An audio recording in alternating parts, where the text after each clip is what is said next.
Hoy quisiera hablar un poco sobre la fe. Esa fe del cual muchos se enorgullecen y otros critican.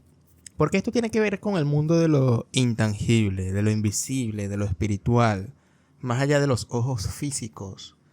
Y es claro que no hay un punto de reconciliación entre una postura ligada al ateísmo o al agnosticismo y una postura ligada al creyente, al que cree cosas espirituales.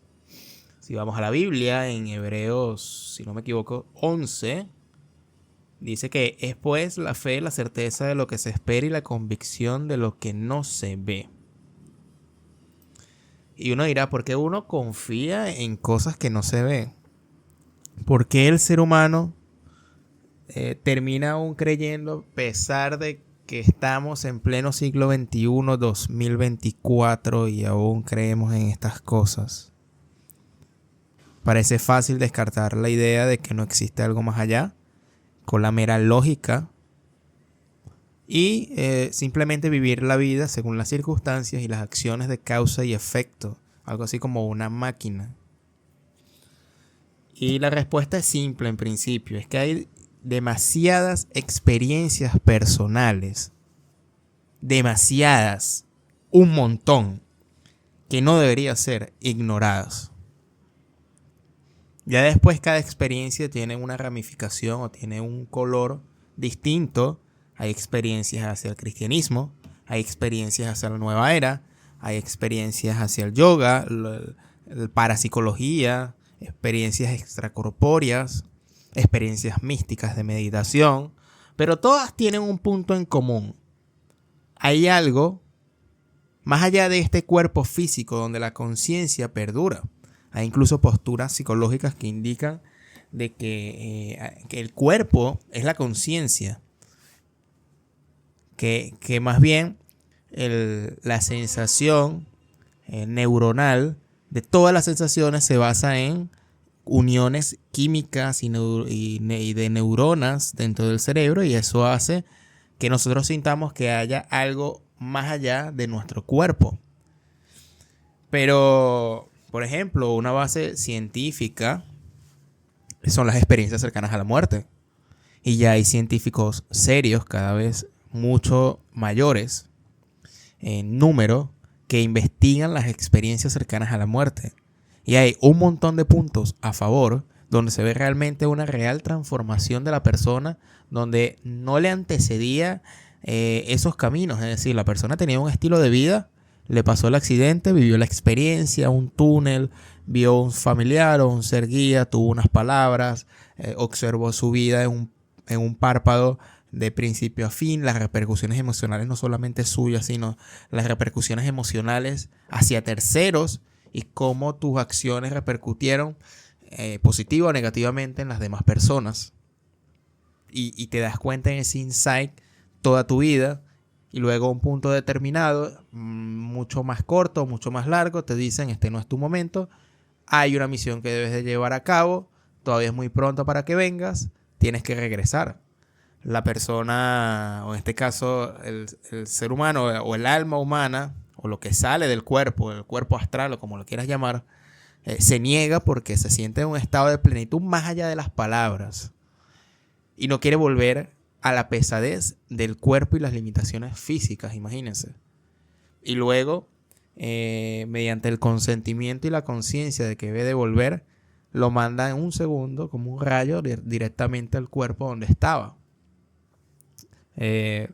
Normalmente dentro de esta historia es cuando están dentro de una clínica, cuando están en un accidente, es decir, tuvo que haber un accidente o algo, o sufrió un preinfarto, etc. Entonces, la fe se podría decir que puede ser la creencia de todo este tipo de cosas y que nos daría un cierto propósito o un cierto sentido. Pero yo tengo cierta opinión aquí en este podcast de dudar es algo peligroso, es un peligro. Y el hecho de dudar un poco de que no necesariamente tu fe debe de estar arraigado al hecho de creer algo sobrenatural, en milagros, debe de creer en mundos espirituales o incluso en el mismo Dios, aunque parezca una contradicción. Esta fe más bien sería la confianza, porque viene de la palabra hebrea emuná, o emuná significa el ejercicio del trabajo de la confianza, y mun, que tiene que ver con movimiento, es decir, con trabajo, ejercicio. Y todo esto nos indica que no es una fe ciega a que nos venga un milagro en nuestra vida sin nosotros hacer nada, sino que es una confianza en que los mecanismos de la vida están prestos a pesar de las circunstancias de que podamos nosotros salir adelante. Ejercer esa fe es sentir que a pesar de lo aparente, de lo no visto, o de lo visto mejor dicho, nosotros visualizamos algo que no vemos aún con nuestros ojos físicos y además lo sentimos en presente. Lo sentimos como que si ya lo tenemos. ¿Por qué? Porque tenemos la confianza de que lo lograremos. Un ejemplo básico o fácil es, tú no necesitas llegar al último escalón de esas escaleras para ya saber de que tú puedes hacerlo. Tú ya te puedes imaginar que llegaste al último piso. ¿Por qué? Porque sabes, tienes la certeza que tienes la fuerza, tienes las piernas, tienes el motivo para subir esos escalones, aunque estés en el escalón número 0. Ese tipo de visualización, a pesar de que no has recorrido ni siquiera el primer escalón, puede ir, quizás, vamos a decirlo así, tal vez, la fe. La fe es materializar aquello que aún no está en presente. Y esto parece algo como ley de la atracción, y ya parece que, oye, Simón, ya te estás yendo por ramas un poco atrevidas y místicas sobre el tema de la fe. Pero quizás la fe se ha desvirtuado su significado. Porque las religiones, y eso sí lo tengo muy claro, nos acostumbraron a esperar un milagro. Yo no digo que el poder de la oración no tenga poder, pero puede crearse una mala costumbre de delegar nuestra propia responsabilidad a un tercero que ni siquiera es humano, ni es tangible, es de Dios. Entonces, la idea es llevar nuestra parte en todo nuestro esfuerzo hasta un punto de agotar las posibilidades de acción, pero con la conciencia de que no todo lo podemos hacer. El ser humano no es todopoderoso. Nosotros dependemos, necesitamos ayuda. No estamos solos. Vamos a necesitar un consuelo, un apoyo, una asistencia. En ese sentido, dentro de la cuestión espiritual, ese alimento, porque ya aquí entra la parte de la fe, en el tema de que por fe se cree de que dentro del ser humano está un espíritu interior que guía desde los pensamientos a las acciones reales o verdaderas, buenas y bellas. La belleza de que todo vaya en armonía, no solamente la belleza meramente física, porque también es subjetivo. La bondad que te puede hacer grande, pero no esa bondad pendeja de ser ingenuo en la vida. Por eso está el texto que dice, sé astuto como la serpiente, pero inicuo como la paloma. Porque tiene ese grado de saber observar. Esto de la fe es un ejercicio de confianza y a su vez un ejercicio de acción.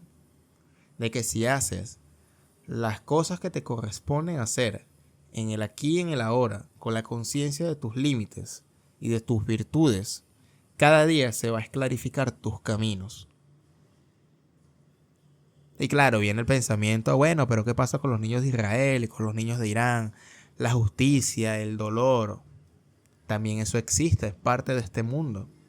Pero el hecho de que exista el dolor, la injusticia que podemos incluso haber experimentado, no implica de que tampoco exista esas partes buenas. Es como las noticias. Si solamente se transmiten las noticias negativas que usualmente pasan en los noticieros, va a dar la impresión de que nada bueno pasa en el mundo. Y no, hay un grado grande de bondad, de altruismo y de cosas buenas que pasan en el mundo. Solamente que las cosas malas, por su dolor e intensidad, tiene mayor prensa, tiene mayor reportaje, tiene mayor inmediatez. Toca los filamentos internos del ser humano, el dolor. Y aún así, el dolor es parte de la vida donde nosotros lo podemos transformar. El tema de la fe no es algo complejo, ni cabalístico, ni religioso. Es algo interno. Es más allá de una creencia, es una actitud. Una confianza de que ya te conoces a ti mismo y puedes elaborar ese futuro que tú puedes realizar tomando en cuenta tu presente. Esa fe que no es meramente egoísta, sino altruista. Y esa la vas construyendo tú, en definitiva, porque el mundo no tiene manuales. Déjame en tu comentario para ti qué es la fe. Quiero saber, porque yo simplemente hago estos podcasts para expresar mi opinión ante estos temas que siempre son discutidos en los diversos grupos religiosos. Mi nombre es Simón Guardia, sé bienvenido a este podcast de Dudar es un peligro. Te voy a dejar en este momento una lista de reproducción donde vas a encontrar los videos anteriores de esta serie. Hasta pronto.